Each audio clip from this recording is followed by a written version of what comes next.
is. Hello. It is, and we are Motion Design Hotline. These always start kind of in the middle of an idea, but the idea behind this show, Motion Design Hotline, is where you all bring us your motion design After Effects problems. We solve them live on air, and hopefully people walk away wiser for the sharing. That's the hope, anyway. We don't seem to be getting any wiser, but joined, as usual, I'm Evan Abrams. Yeah, that's true. You can tell by my baldness. The knowledge pushes the hair. I meant the viewers. Oh, sorry. Yeah. I hope you're also getting wiser, but we're just slowly draining our essence and giving it to them, right? That's right. And those essences are from me, Evan Abrams, and you, Kyle Hamrick. So, okay, we got the name of the show. We got the names of us. The names of the other people. Welcome to this very normal place. Yeah. I want to say hi to the people hanging out in the chat. Jack Watson, holding it down, keeping people nice and moderated.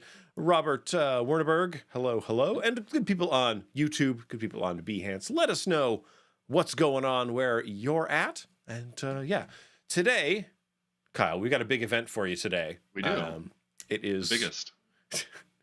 Today is a show of shows, an event of events. We are talking about event graphics today. So if anyone has ever had occasion to create graphics for the large things in life, your sports events, which I guess are things like Blaze Ball, and I want to say Slam Ball is also a sport. Those sound like things. Yep. And of course, in addition to those very real sports, you might be creating things for a live performance or even a corporate event has a lot of the same sort of mentality that goes into it, because you're creating for something other than a little rectangle. And often you're creating that content to either lead parts of that event or maybe take a back seat. So kind of understanding your context is a big part of what we're going to be talking about today. Yeah. And so, if people out there find all of the different formats of square and vertical, 4x3, 16x9, today we're going to throw all of that in the trash, because when it comes to event graphics, we pretty much make it up. It's all whatever the actual dimensions of the objects that have been installed are. Mm-hmm. Almost no two arenas are the same. I don't think I've ever encountered two venues where anything is similar to each other. So you're figuring it out every time. There are a few methodologies that we'll talk about that you will encounter in the world, and hopefully we'll give you the tools to figure it out. But the first thing, and if you take nothing away from this, the first thing you must do when doing event graphics is getting the standard operating procedure of the venue, of whatever the show is. So no matter who it is, if it's FedEx Center, if it's TD Place, if it is the whatever crypto arena somewhere, there is they're all named after whatever company bought them 3 years ago, and then Center or Arena, whichever one of those things it is. Yeah, the Quibi Palladium out there. So within those hallowed halls is a document that will explain how they want you to give them graphics. And it will explain things like size of the screen and what video formats are and the codecs and the compressions and all of that. Frame rates. Yep. It's all there, right? It's not a mystery. And you have to do it exactly that way. Don't go on Reddit and ask how to deliver the thing. Ask the person you are delivering it to, because they are the one who knows. And a lot of these venues have very specific hardware-based systems that run these things. And so if they aren't that thing, they won't run correctly. Yeah, and so oftentimes you'd be like, well, this codec is like 15 years old and it's very inefficient. It's like, it doesn't matter. That's what the machine is. That's what it wants. So one thing I'll say is, like, I've done a lot of these things usually through an agency, and that agency doesn't always know what's up on the other side. So there's a few levels of buffer in between you and the very critical information that is required on the other side.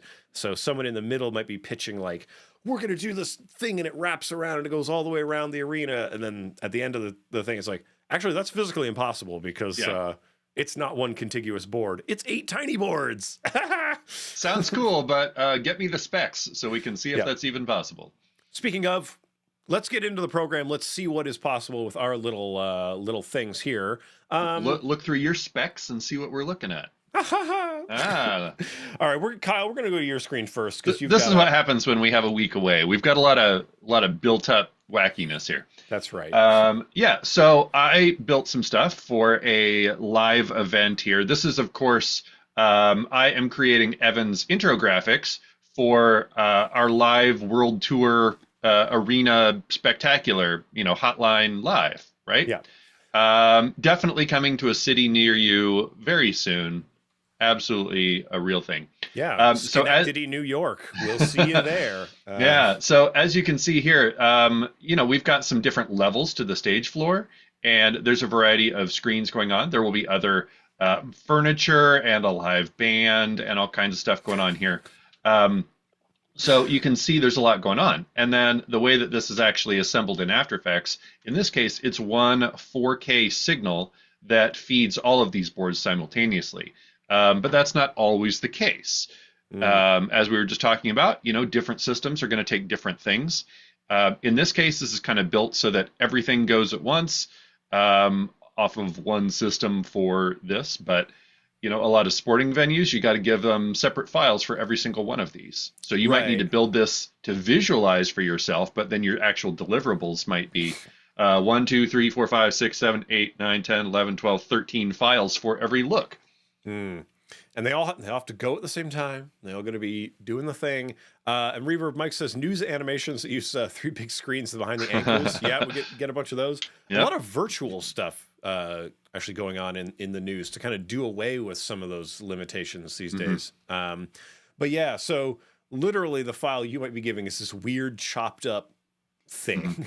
And And Annika has a great question. How do we know the resolution if it's projecting on the stage? So in this case, it's not projecting on the stage. This is a mock-up, and we're going to talk about that in a minute. This is a mock-up of what this stuff will look like when it's in the real context. Mhm. A little bit of a sneak peek here, but in this case, we know that answer from talking to the people who have the specs for those boards, who designed that layout. Yeah.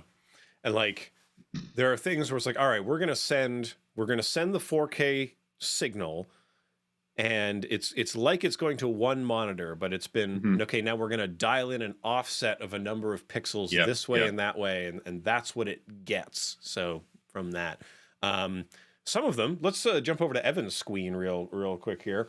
So I've constructed a little faux hockey arena here to kind of visualize the graphics that I'd be putting up.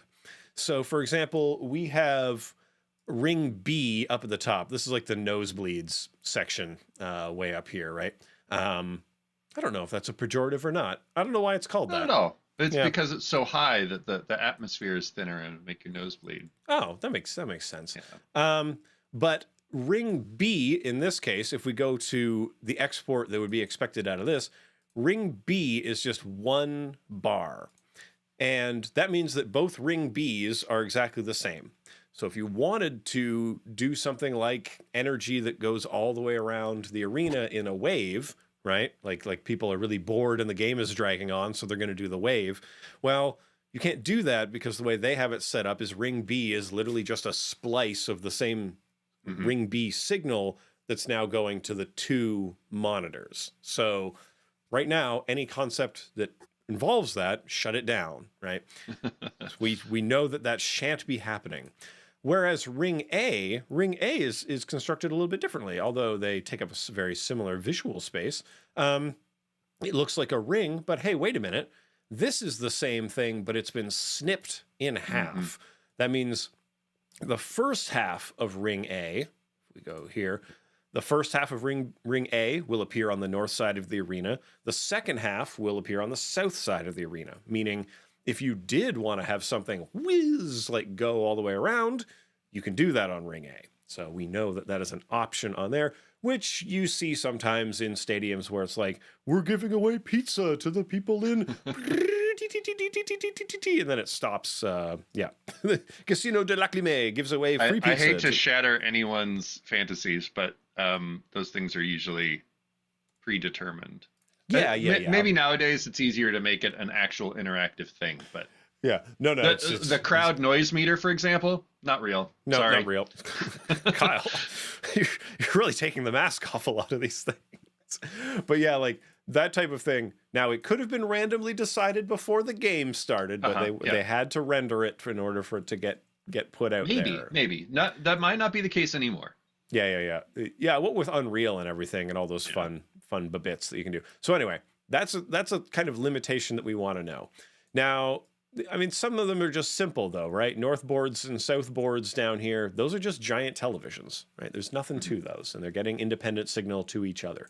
But the pièce de résistance, the middle, the star of our show Yes. is of course right here, where we stare up at the almost angelic figure of the of the quad The box. quad board. Pew, Yeah. pew, pew, pew. So these come in several varieties, and one of them is that they literally just display the same signal over each screen, which is very possible. That's a pretty normal thing, because when you think about the kind of cost, it's 4 times as expensive having 4 kind of unique things than it is to have one single wired system that then splits and feeds all of them equally. So that's kind of the idea. But that's what we're working with. We've kind of set up these things, and the template for this, if you want to play around and do your own thing, go to motiondesignhotline.com and you can enjoy, it'll be the templates for playing around and kind of having fun with this stuff. So inside the comp in situ example, you can just navigate around this with a camera. You could pretend that you're sitting down here and you'd be like, oh, what would it be like if I was sitting in this part of the arena or whatever? Or, what if I was like literally down on the ice? What would that look like? Or if I was way up in this zone, what does that kind of look like? So it's really helpful because, as we're going to talk about, the design considerations are many and different. Yeah. Sometimes when you're designing everything on a little rectangle, this big in front of your face, and often we are creating for, things people are going to look at on phones or whatever, but you really have to take yourself out of that and start understanding what the actual context of this place looks like. If it's a place that you have the ability to go to, like a local sports venue, then that helps a lot. You can really visualize it. And actually, it might be a good time to come over to my screen real Yeah. quick, since I do have exactly that. This is from several years ago, but for some baseball work that I did. And so you can see, in this case, it's one main board and then a variety of ribbon boards, one of which is somewhere in the neighborhood of 10,000 by 140, which is very hard to visualize in a rectangle, as you can see. So when you actually see what that looks like in the stadium, you're not only getting a better idea of like how the movement works and how color washes work, but especially on really weird ribbon boards like this, you can really see like, see the kind of movement that's effective there, and getting those big washes of color and stuff like that ends up being really effective. You don't have to do stuff that's super complicated a lot of the time. You just have to do like eye-catching stuff when that's what you want, which isn't Yeah. always the case. Yeah, like if you were doing any like per character stuff, totally lost on on that Yeah, level of detail, because the person closest to it isn't looking behind them to look at the screen. It's right, the right. person literally across the bowl that is Exactly. looking at it. So it like these are things that like, oh, it seems kind of repetitive and kind of meh when I look at it close up. It's like, you would never look at it that way. That's Right. not Or in that's many cases, like is the case for our fabulous live show here. Remember, you are building, in most cases, fancy wallpaper because people are supposed to be looking at the humans walking around on stage. Obviously, our big stage show, we are there live in person, walking around on stage with microphones, talking about After Effects, yeah. and the band is playing and all those things. Mm-hmm. So we might have a lot of glitz like this to introduce us walking out, but then after that, like, you want it to just barely be moving, because otherwise grabbing everyone's attention when that's not what they're supposed to be looking at, right? Yeah, and like, if we can reiterate anything about that, it's like motion design is the sort of, we're dealing in the realm of attention. So where is the eye being led on the many screens? Now it's, where is the eye being led around the venue? My wife went to see the Taylor Swift Eras tour Hmm. So some shots from that. It is absolutely mesmerizing to see the way an entire venue can be sort of bent to move Hmm. your attention around different parts of the stage and stuff like that. So those are, yeah, it's a much larger consideration. Okay, where should we go next with this? Um, do you want to get into like how you built that mock-up a little bit? I think Sure. that would be very helpful. And I had one thought when you were looking at this too. So Okay. not only is this very helpful for you as a designer, understanding what that space is actually going to feel like and what that content is going to feel like, Mm, but a lot of times you might be having to sort of pitch or show someone's interpretation, and someone starts asking you, hey, can you do XYZ? Especially, remember, in a sporting venue, all of these boards get sold to sponsors for a lot of things too. And yeah. so for you to be able to like give back a visualization of what that's actually going to look like in that context is extremely helpful when you're talking to people that don't really understand this stuff at all, Yeah. right? So one of the jobs that I had was for a pest control company, and so they were doing a total buyout, which basically means every screen at Hmm. one moment becomes theirs, right? And they chose to have bugs crawl all over every screen, and it freaked people Hmm. out. So Yeah, mission accomplished. We nailed it. weird. Uh, Giant bugs all over would be weird for people. if you have any phobias, oopsie doodle. Yeah, pretty unkind thoughts to be doing. Good people of the pest control company. But how is this thing put together? Step one: figure out the way things are going to be delivered. So if you're getting individual pieces, go ahead and just construct each of the various individual pieces. So the box panel up here is a 640 by 480, right? The ring B, they want a 3840 by 135 type of deal. Ring A, very similar. South boards are going to be this size. North boards are going to be this size. And notice, even though the boards are smaller, the resolution is way higher. Hmm. Now, this is because in physical things, literally the bulbs that make up the screen are larger and further apart in order to get the bigger banners. Hmm. uh, I did one that was 16 by 24,000 individual lights. So Excellent fidelity there. very high Super fidelity. detailed. Yeah, Yeah. you're basically doing pixel art at that point. Yeah.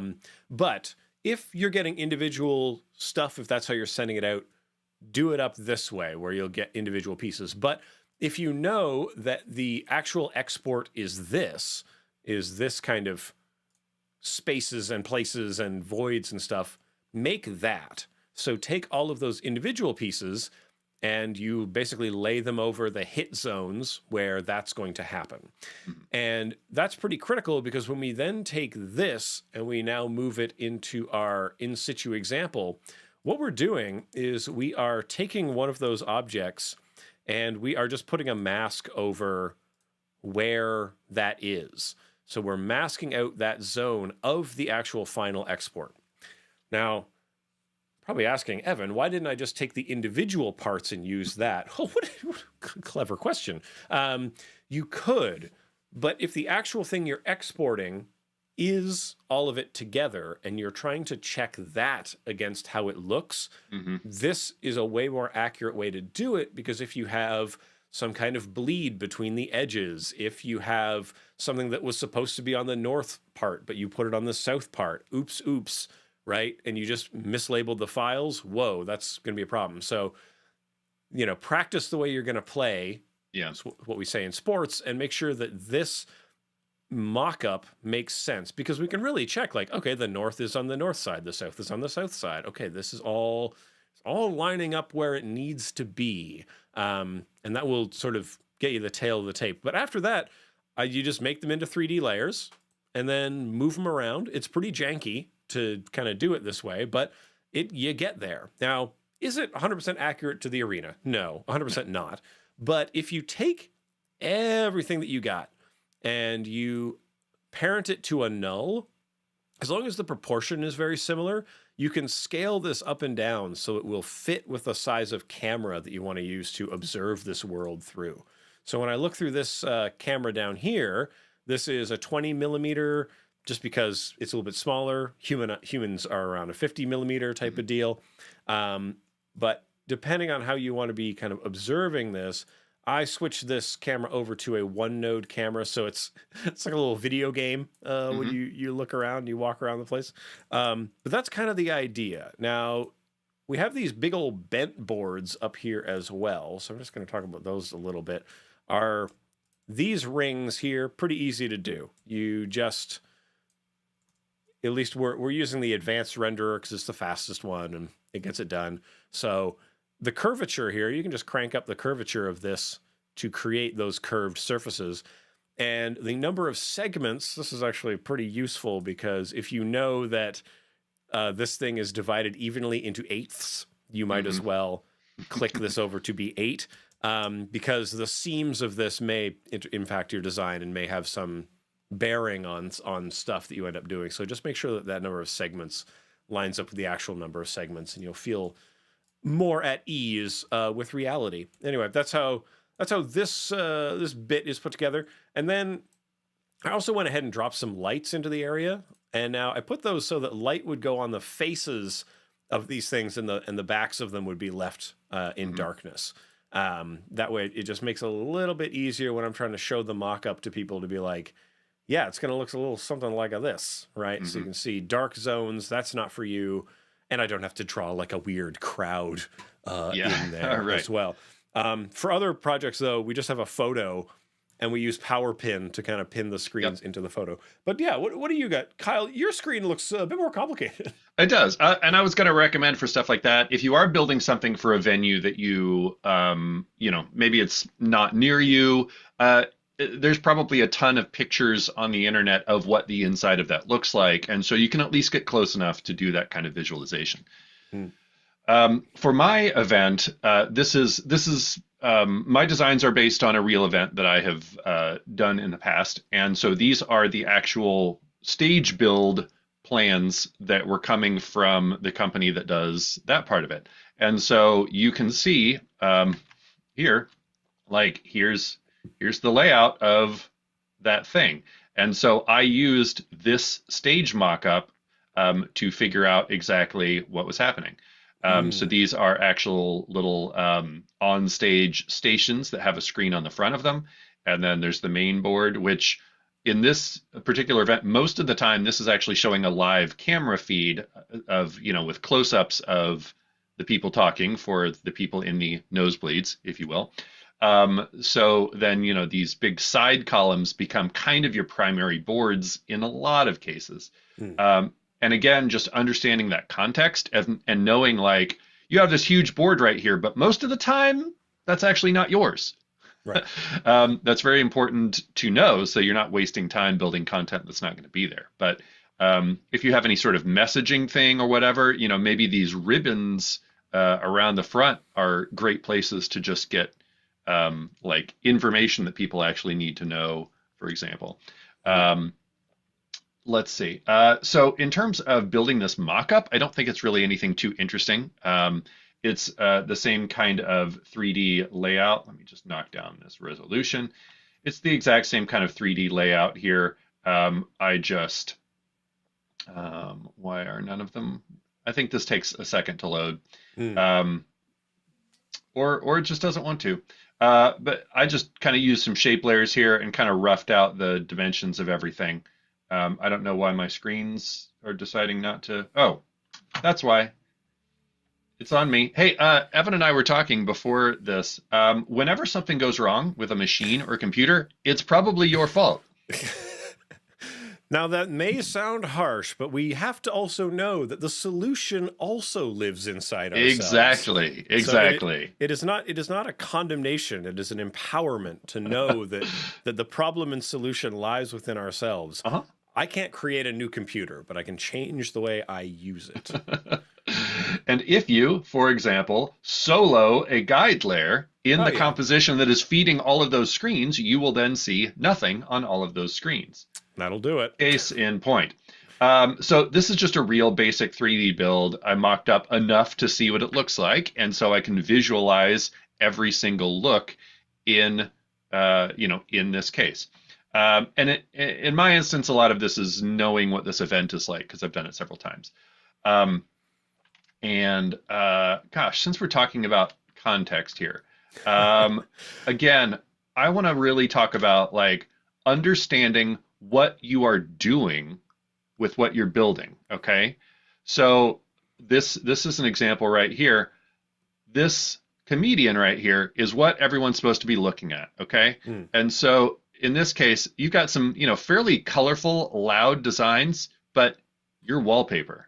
Okay, like it, except in a few instances, like you don't really want people looking at what you've built so much as just vibes.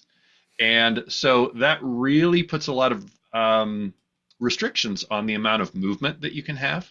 You got to keep it alive, but you don't want to hit people in the face because then you're grabbing all their attention and they're not looking at the thing they're supposed to be looking at. Mm. So, Mm. Yeah, except, yeah. I want to say we're being kind of glib about the user error thing, but also sometimes it is.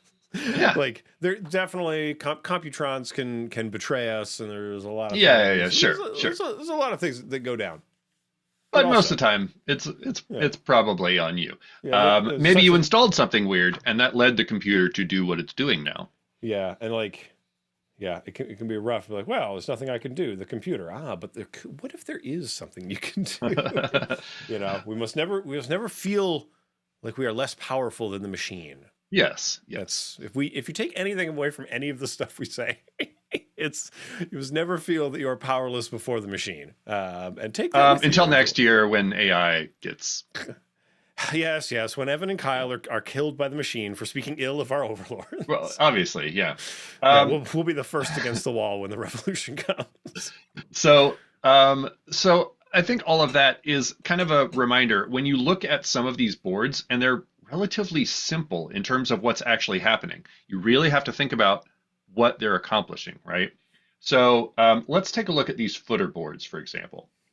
Okay, so remember in the actual mock-up here, these are kind of like bent around this stage elevation. So the middle of it already like kind of not super visible. People on the sides are going to be able to see that.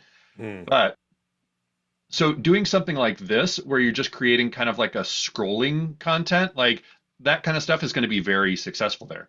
So let's dive into that build real quick and see what that looks like.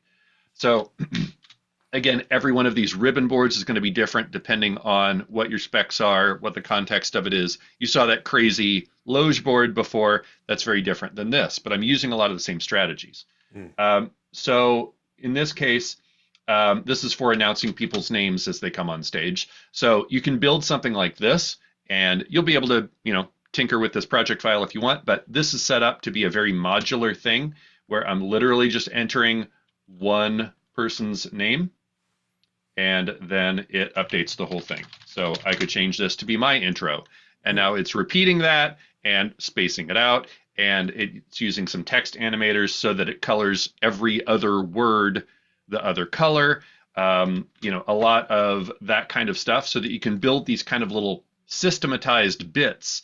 And then you can use the same thing, maybe, change the sizing, change the colors, and use it in another way.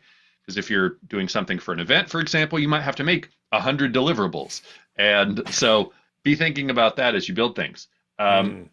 And often the animation doesn't need to be all that complicated, right? A lot of this kind of like coming on like this or wiping sideways, those things become very effective on these ribbon boards. Let me show you a little trick though that I use all the time for these. I only built one of these ribbon boards, okay? But that feeds into both sides of this. So kind of like we were talking with the mock-ups, I actually took that one ribbon board build and I put it onto the pixel map that I got from the production company. And if I turn up this resolution, you'll see this very helpfully has exact pixel values on it. So this is an excellent way to be able to lay everything out exactly perfectly. You spend a little bit of time making sure you build your pre-comps with exactly these specs. 1152 by 1028, and then 1152 by 1028, and 896 by 128. So I do a little math and stick all those together, and then I have exactly what that footer board is. And hey, looky there, I put some guides at where those breaks are, right? Mm. Just kind of think through how you can do that. And then I take that piece, put it back in here, cut it up, and now it lives where it goes. But I want to show you something here, and that is the background bit. So let me just turn off the text, and you can see, hey, that's reversed on the two of them. It's the Hmm. same piece, and then something as simple as doing a little bit of like flip-flop with some layers gives you a nice like mirrored movement. Mm. And you saw that same thing on this board right here, this big wide loge board, which is this ring here. Watch for that mirror movement here. So it's the exact same trick going on here. Build the thing once and then be smart about it.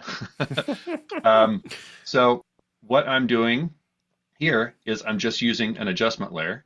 So this is what the background looks like, and then adjustment layer using the transform effect. This is actually a preset that you can find called flop. The flip flop. Yep, the old flip flop, and Classic flips and flops. yep, it just flips the scale width. There's other ways to do that. You could like parent things to a null that does this, and then all you have to do is something like create an essential property. Just put the thing right in the essential graphics panel, and now you have an opacity slider. You don't even need to do any expressions or anything. Just give yourself an opacity slider that says, is this thing flopped or not? And so then for the different versions of that, you for one side you flop it and the other side you don't. And now you have a nice mirrored version, but all of your text still reads properly because of course that's, Yeah. how text be. So the text is the same on both of these, but then you're flopping the things that you want to flop. Mm-hmm. That mirroring idea, like A B, like that type of thing, Mm-hmm. is really powerful. Even if you're just doing something that's real simple, that like this side goes from left to right, and this one, ooh, this is mirrored, and then mirrored. Ooh, now we're Yeah. into something. Like the building of patterns. Do less, they say. Cool. I want to show people a little build here, Kyle. Do it. Yeah. I got it. So I want to talk about the box zone that I got into here. So people might not know this, but Kyle and I have very similar birthdays. So Mm-hmm. figured I would wish Kyle a happy birthday here. Mm-hmm. And right back at you. Oh, thank you. That's Evan's finally 18. That's right. I can rent a big day. boat. Yeah. Finally, now I can. What other fun things can you do when you turn 18? You've already got your car license. You could be in the military. Yeah, you could go drink in Quebec. Yeah. Trying to think of other things. Not anywhere here. No, your No. puritanical culture does not allow such things. Yeah. So in the construction, let's say we wanted to do happy birthday call outs on the boxes, right? Well, we could just produce the single thing that gets used over and over. I've called that happy birthday meh, because, that's fine, but it's not great. We're literally just creating a graphic that takes place inside of one of the boxes. And in this case, we've got happy birthday, Kyle, and then it goes away. And then we've got bon anniversaire, Kyle. That's French.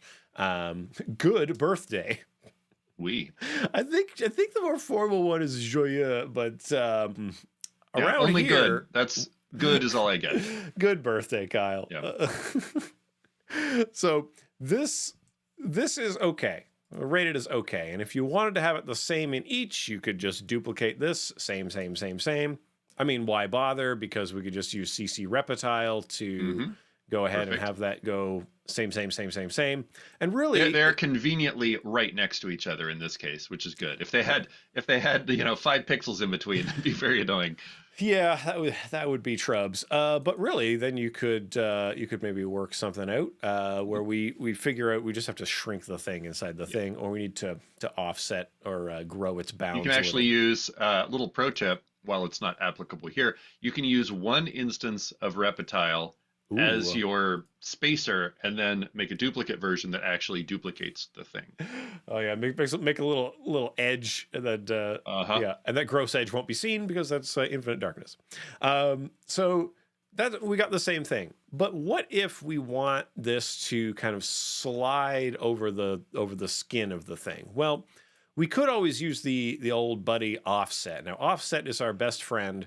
And you can see that this is creating a seamless kind of tiling effect as we kind Hmm. of sluice this over. So if, for example, we knew that A, B, C, D were all going to be the same thing anyway, we're really only producing the one thing, but you could use an offset to then wrap that one thing, and it will appear as if it is sliding around the corner. So let's go ahead into the in situ example here, and we'll just zoom right up on here, and you can see that, yeah, indeed, it is wrapping around the corner. These corners are angled down at the people, so we lose a little bit in the wedge. No one really cares, and that'll be totally Those people fine. do. Yeah, the person who sits exactly here will probably care, but get a little bit around the horn and it stops mattering as much. Um, so that's just a little bit of something to be aware of. But if we have individual control over unique things, well, how about we just go ahead and we put a little birthday wrap around the thing? Mhm. Super basic. All we're doing, lines of text, and we are offsetting them. So And I should point out that actually mirrors the wrap that I put around myself on my birthday. boom. Yeah, Yeah. exactly. You just, just Had that turned into a blanket and I just wore that all day. yeah. The hard part was that it keeps shifting and moving, but That was it's tricky to figure out. Yeah. yeah, a little bit of wearable LEDs. It's perfectly fine. There's no danger of electrocution. Uh, Step right out of the spa, right into this towel.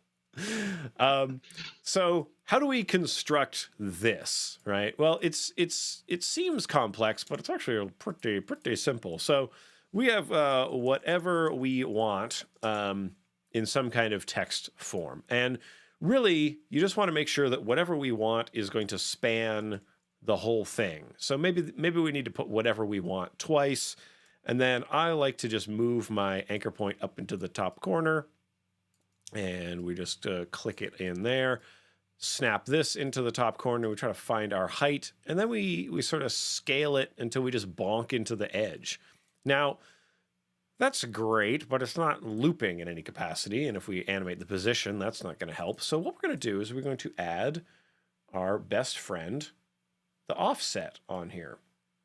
So our best friend offset comes in, and wouldn't you know it, offset, because the text layer is actually infinite in its size. Hmm. The reference of the offset is the frame size, not the layer's bounds. So if I were to offset this a little bit and then I start playing with the scale here, you actually get the gap Hmm. where it is missing. Now, this is really useful because it allows me to dial in that distance between the end of the text and the start of the text to be pretty precisely where I want, like so. So there we go. We got whatever we want, whatever we want.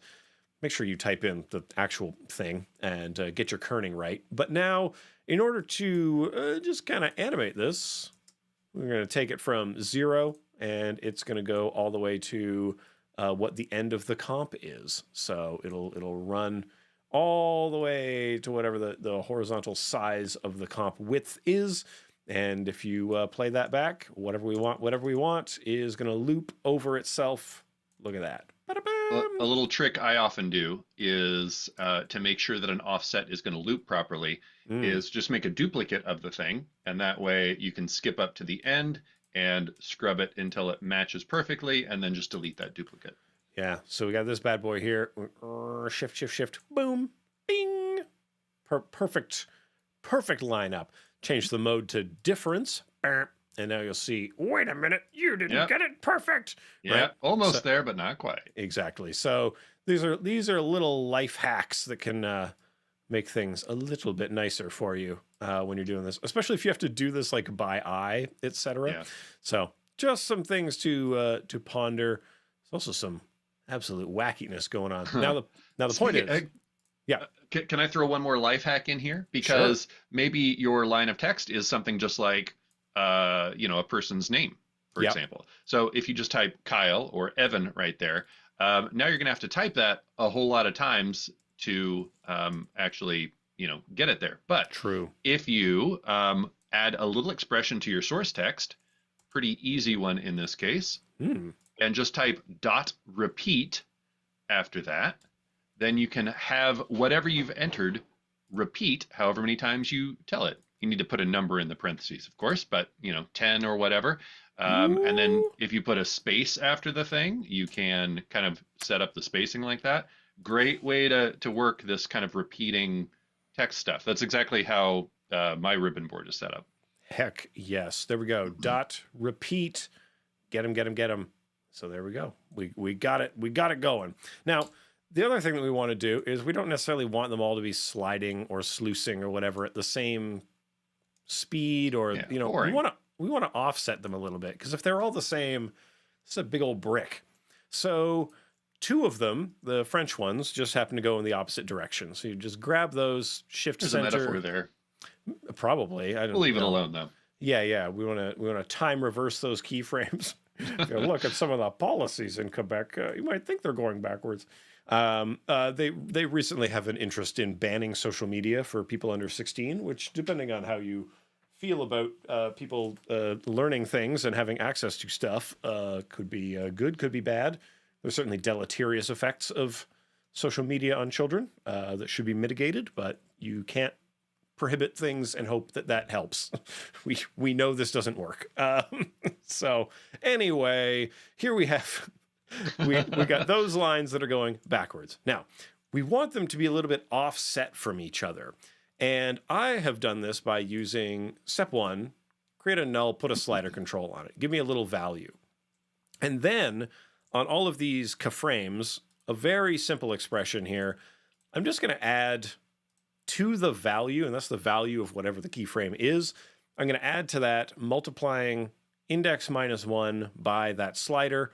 And so that will offset each one of these by that slider amount relative to their kind of position here in the layer stack. So if this is down at like a 0, right, everybody's lined up. And as we start to crank them a little bit like that. But remember, it's the order in the layer stack that is changing how much they get shifted. So if I started, let's say I put this one at the top, and then this one's going to go at the bottom, and then I put this on the second bottom. There we go, like that. So now we've got them kind of staggered kind of this way. Maybe that's how you want it, but you can really quickly play with the thing and make it exactly how you would like. Just keep in mind that everything's in motion, so it's going to line up in different ways. So anyway, this gives me quick access to play with this, and do fun stuff. So you're remixing a lot quicker. But yeah, that's how we get. And now we come back to the export. Yes, and we know it's wrapping perfectly around because I made a composition that is all the way across. That means if it falls out one side, it comes back on the other side. And then we go back to the in situ example. Look at this. The birthday wrapping is going nicely around the thing as it shears off of each of the corners and comes around. So you can create pretty quick wraps. And of course, while it wouldn't be as appropriate for those boards, you could use a very similar strategy for, if you needed to see the hockey puck go all the way around the ring and, move between them or whatever. Although in Yeah. this case, they're so separated that you'd have to probably build yourself a comp where you can kind of like build that gap into it so it moves across properly. Yeah, that would be an interesting thing. Like if it's path, because it would literally be like a bent path to come over this this edge here. So there's a lot of things. This is why we tend to see this. There's like a rectangle that goes in between here that is not part of the same display. It acts as kind of a void or a buffer zone in between, and And in that case, what we would need to be doing is, in this sort of instance, is sort of slicing and offsetting. So we would need to make this longer, and then we're going to be chopping and mixing this a little bit so that each one of these is accounting for the space in between them as it goes. So anyway, that is building a little happy birthday. Kyle, what do you want to show the people? We got like 15 minutes, Yeah. I mean, conservatively 10 minutes left on the program. Sure. Well, let's talk a little bit about managing some of this stuff. So, I've done a decent amount of sports work, and then I've done quite a bit for events as well. So, like I said, for some of that sports work, for this example here. So for each player, the way baseball works, there's several players on the team, right? What? And baseball in particular, not everyone on the team plays at once, right? So there's quite a few people that might play on one game and then rest, and then other players would have it. So all of the content that you're creating here, in this case, it's 4 files per player is your delivery, and of course that you have to design as well. And this is something that you have to be creating it so that it, you have room for all the names and all that. That's a whole separate consideration. Right. Okay. And if they're batting, the batting order can change throughout the game, right? Exactly. Exactly. So in a case like this, you're delivering 4 files per player times, and baseball being what it is, depending on whether you're in the American League or the National League, pitchers either bat or don't. But if pitchers bat, then you're probably having like 60 guys that you have to create this sort of thing for. So there are some really great channels, like Justin Peterson does a channel called Baller FX. He talks a lot about building these systems for this kind of work. And then there's a guy named Connor Hinkle that does a lot of really great sports design. And is that Coliseum? I think what his company name is. So you should definitely look up those channels and websites and such. But what I wanted to talk about is just managing the amount of files that we're talking about, because if we're dealing with 60 guys times 4 deliverables here, that's 100 and 240 files. Yeah, a right? normal number of files for everyone to be getting. Or for some of these shows and events that I've been doing, here's some examples. Here's the number of deliverables that I had: 128, 147, 104. That's because I chose not to do an individual introduction for every person on this case because it wasn't relevant or necessary. But I want to point out the way that I name my files. Because it's one thing, you got 5 or 6 files, you can just do whatever you want. But when you have 147 files that also have to be presented in a very specific show order, and you may or may not be the person touching the button on this during the show, so you need to make sure that things are in the order that they need to be in, both for your own sanity and for the sanity of anyone that you're giving these files to, right? Everything should be very clearly named. And what I really love to do is use numbers at the beginning, or in some cases, like this event had both a day and evening component. So something as simple as putting a D in the front and an E in the front. And now you kind of split those into different things, right? But I really like using numbering systems, and I often go by 5s or 10s. Like, unless you're delivering so many things, like you've got anywhere from 0 to 999 before you start needing more digits. So I tend to kind of depends, but you could go straight to 3 digits and do like 005, 0010, 015. Why am I skipping? So that I have room to put stuff in between. In some cases, you'll see here, or I sort of do them in blocks, like these are all the same thing. So it makes sense to kind of slot those one right after the other. And so the numbers skip, but in your file browser and in After Effects, these will all always sit in exactly the correct order. And so you know where everything is. It's easy to find. You don't have to remember the numbers so much as make sure that they work like that. Right. And like some other numbering conventions that can be really helpful, like it's not the 127th. Right. Like if it's number 127, it might be the first digit is the phase of the show. The Yep. second digit is who it is, and the third digit is what type of graphic it is. Yeah. And that nomenclature will serve you well to create that in a way that, I mean, you could use the alphabet, right? But you only have Yep. 26 Yep. options in there. But then on the other hand, numbers wrap around at 10, right? So we just have to be cognizant of that. Oh man, we're in Premiere. God, Yeah. this is Yeah. crazy town. So again, it's very much about knowing the context of what you're building for and talking to the other people that are going to have to interact with these files. Even if you are the one calling those queues, for example, like there's probably someone else who has a big system loaded up, or maybe multiple systems with these files loaded up, that needs to be able to call stuff out. And having a number, knowing how much information that person's system displays for them on each of these files, like that stuff is all very relevant here. So work that out before you hand off 147 files, not after, right? Right. Ask the questions. If you can go touch the machine, do that. Yeah. So number one thing that a lot of people who run tech say is, I really wish the people who made the things for me to use would come here and just Yeah. sit next to me and I'll show you how it all works and what I need. And they love to do it. Event techs love to talk to you about event tech stuff. So spend some time with an event tech today. To take just a little bit more on this kind of like project strategy and organization thing, I use Premiere a lot for this kind of stuff. Obviously, a lot of these things are being created in After Effects, but Premiere is really your friend here, both for organization and checking, but also building longer things that are loopable, which is very often the case for events. So let's turn some of these off. This is like the lobby loop pre-show with when we start getting close to the show. And as you'll see here from these purple bits here, it's just a single loop that just plays over and over again because it's a lobby loop, right? But then you could create a mogrt that sits over the top and just changes colors every minute and gives you an easy place to make that number countdown. And all that is, this is all the same file. I just color coded it. Literally has a number and whether it's red or blue, or the flash for when you get way at the end, right?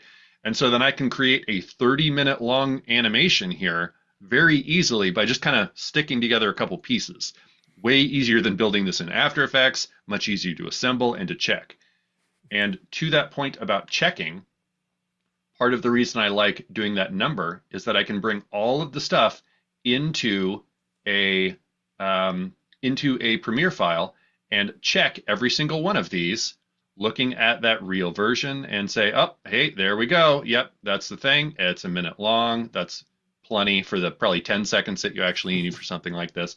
You can go through every single one of these. In Premiere, you, of course, have the ability to right-click and label and like, oops, this one needs some more attention. You can drop markers in here and leave yourself a note like, oh, bad part, like a thing that you need to fix. It's a great place for it's kind of like taking all that organization in your file browser or something, but you can like make notes directly for yourself. You can even, here in Premiere, I really love using the description field because you can make yourself notes and you could say like, this one's good or like needs to be export again, like after you fix it. Really great place to be able to assess this volume of files. Yeah, things are going to get big, things are going to get crazy. And so if you do this type of work, and I hope that you all give it a shot someday, everyone should. As Penny says, I would be so stressed. It is stressing, but it's also pretty cool because you also get to see your stuff up there in lights. Yeah. 80 feet tall. Yeah, like I did a thing for Times Square and I was like, man, it's pretty dope to see all this work, actually up there. So anywho's, speaking of work, Kyle, that brings us to the end of our labors today. We have another show for you next week. We're back here all the Wednesdays at noon. So next week, next Wednesday, and then the schedule gets wonky for the holidays, but you get the idea. But next week we are going to be talking about some FUI, some fantastical, fictional, fake user interfaces is what we're going to be getting into. That kind of retro futurism. So if you enjoy that type of thing, your Alien, your RoboCop, your Blade Runner, your your various, whatever the 80s and 90s thought that today would look like. In some ways, they were actually pretty spot on.